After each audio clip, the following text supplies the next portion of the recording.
તે પાછા મારા બકેટમાંથી પૈસા કાઢ્યા? નહીં. ખોટું બોલવાની કોઈ જરૂર નથી. મેં પૈસા ગણીને મૂક્યા હતા. અરે મેં કાયદા નથી, મેં કટકી કરી છે. તને આ છેલ્લી વાર કહી દઉં છું કે આજ પછી મારા પકેટમાંથી કટકી નહીં કરતી. કટકી કટકી નકરી.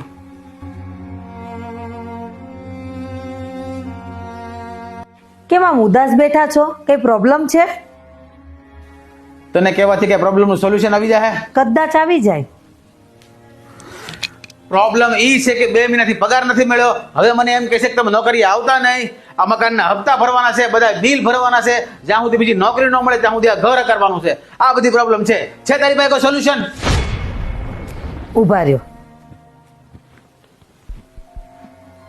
શું છે આ? કટકી. તારી કટકીથી આપણા પ્રોબ્લેમનું સોલ્યુશન નહીં આવે. આપણે કેટલા હપ્તા ભરવાના છે, કેટલા બિલ ભરવાના, તને કઈ ખબર છે?